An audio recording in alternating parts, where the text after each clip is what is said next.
वञे मैं तो को केड़ा केड़ा मकान दिखाला केड़ी केड़ी जा दिखाला ई जा दे उत्ते मकान सारे भी कच्चे हैं तकरीबन ये देख सकते हो तुसा ये मकान हर शे ढह गई है कंधों दीवारां छतों हर शे ढह गई है। बिस्मिल्लाहिर्रहमानिर्रहीम अस्सलामु अलैकुम वरहमतुल्लाहि वबरकातुहू। दोस्तों, हालिया बारिशें ने तबाही फेर दी है। कहीं गरीब दा कच्चा मकान लुढ़ गए तो कहीं दा ढह चुके। दोस्तों, मैं मौजूद हाँ कोहे सलमान दा इलाका है। ये जरा इलाका है चोटी बाला मौजा चील दा और ये बस्ती मेहर लिए। दोस्तों, तो को मेरे पिछो एक कच्चे मकान नज़र आंदे पे होसन और इन्हें कच्चे मकाने दे विच जेरे लोग वसदे न उथों दे वासी भी तो को ये नज़र आंदे पैन। गरीब लोग हैं, इन्हें दे मकान जेरे के बारिशें दे बाद ढह चुके हैं। बिल्कुल ये तो को मेरे पिछों भी नज़र आंदा पिया सी। ये सारे दे सारे कच्चे मकान हैं। गरीब लोग इन्हें दा घर गरीबें दा घर भी सब कुछ होंदे। वो सारी जिंदगी यो कच्चे मकान कच्चियां बस्तियां बने अपनी उम्र दे ई हिस्से दे विच आन के खड़दन। 80 साल 90 साल तक वो अपने घर बने रह वेंदन। मगर जहीं टाइम लाबी रेले या सिलाब या बारिश जहीं टाइम आंदी है ते उन्हें दे घर ढह वेंदन, कहीं दे घर लुढ़ वेंदन।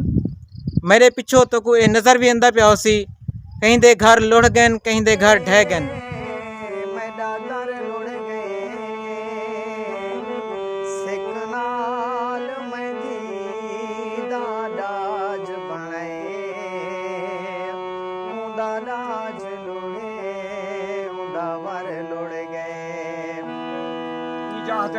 सारी उम्र गुजर गई है मकान कच्चे बना के कच्चे मकाने दे विच असां बसारा करेंदे हैं। साकू ज़्यादा हस्ती काई नहीं। असां मजदूर लोग हैं, साडा मजदूरी दे नाल तल्लुकात होंदे। रोज़ी निके निके बालें दा बच्चें दा रोज़ी अपना गोल के तलाश करके असां गुजारा करेंदे हैं। अफसरान मौके दे वक्त दे सरबरा हुकूमत को अपील करेंदे हैं। साकू रोज़ी की जरूरत काई नहीं, रोज़ी मालिक देंदे, रोज़ी देवन मालिक का काम है। जो सारे निके निके बाल ही पत्थर दे उत्ते असां गुजरेंदे हैं। बारिश यक्का भी शुरू रह गई है। जहीं वेले बारिश आती है ये काने जा छपरियां ये प्लास्टिक असाई में घिन कर ही प्लास्टिक दे विच बच्चे को गुजारा करेंदे हैं। ई जाहदे उत्ते साडा गुजारा आप देख सकते हो। ही टाइम ते उत्ते इवें गुजर साडा थींदा पे। मेहरबानी कर करें साडी मजीद खसूसी अपील जो हुकूमत है साडी अपील है मौके दे उत्ते आ कराई मौके ते भी देख सकदे न, ये वीडियो दे विच भी देख सकदे। दोस्तों, ये तो कुछ सामने हालात वाकयात नज़र आंदे पन। ये सिर्फ और सिर्फ एक घर की कहानी है। इलाका है चकनंगर है, चाहे कोहे सलमान दे जितना भी इलाके हैं, डेरा गाजी खान दे जितना भी इलाके हैं, उन्हें दी सूरत हाल दा एक अलग हिसाब किताब है। ये सिर्फ एक घर की कहानी है। ये तो को नज़र भी आंदा पे। ये देखो इतों दे लोग किवें गुजारा करते पन, उन्हें दे कच्चे मकान जिं वेले ढह गए ये किवें गुजर बसर करते पन। ये तो को नज़र भी आंदा पिया सी। ये आरजी तौर के उत्ते उन्हें झोपड़ियां वगैरह अड्डिया हुए हैं। ये कच्चे मकान सारे दे सारे, कहीं दी छत ढह गई है, कहीं दी दीवार ढह गई है और कहीं दा दरवाज़ा ढह गए। ये सारे दे सारे हालात और वाकयात तोरे सामने हैं। ये मैं तो को केड़ा केड़ा मकान दिखाला केड़ी केड़ी जा दिखाला ई जा दे उत्ते मकान सारे भी कच्चे हैं। आ देख सकते हो मेहरबानी थी वजे ई जा दे उत्ते मकान ढह गन। उन कोई जा सिर लुकावन जितना बच्चे दे आसरे जितना नहीं रह गई।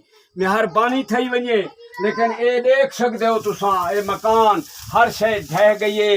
कंधों दीवारां छतों हर शे ढह गई है। दोस्तों, जिमें के तो को ये चाचे होरें दसे के इत्थों दे हालात वाकयात के लिए तो को वीडियो दे विच भी नज़र आंदा पे। ये कच्चे मकान हैं, ये सारा दा सारा ये इन्हें छत्तां लड़कियां हुई तो को नज़र आंदा पन।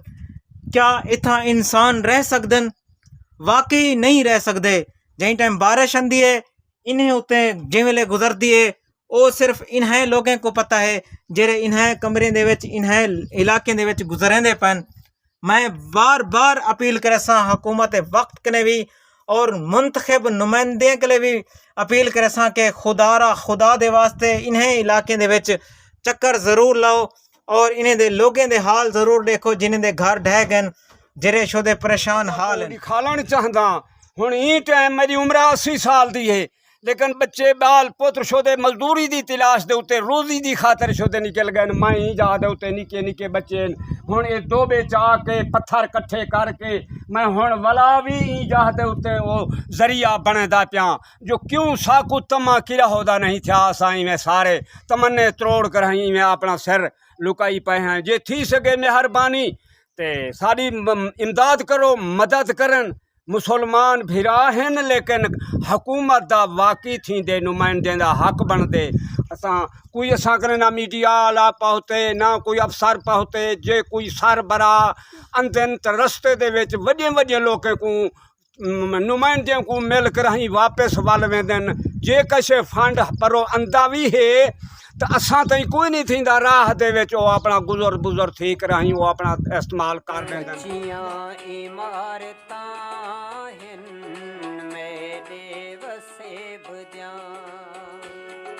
कच्चियां इमारतां हिन मेरे वसे बजान अल्लाह को पारता हिन।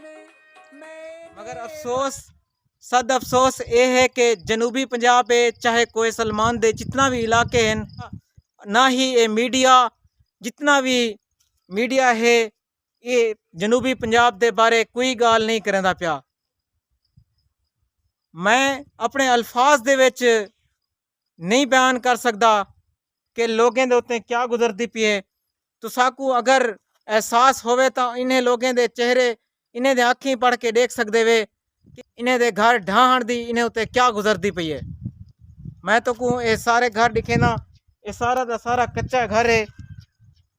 ये जहीं वेले बारिश आंदी है तो बारिश दे विच ये लोग अपना सिर लुकावन वास्ते ये प्लास्टिक दे ये कुछ तंगे वगैरह कट्टे वगैरह इन्हें जोड़े हुए हैं। इन्हें दे विच अपना सिर लुकेंदे।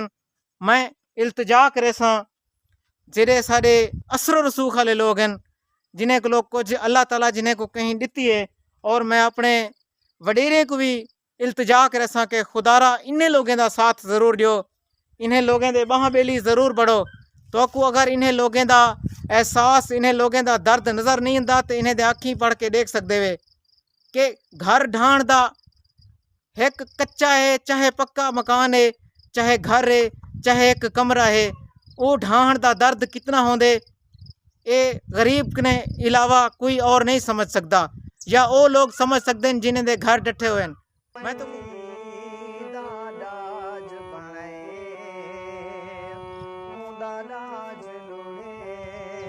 दाज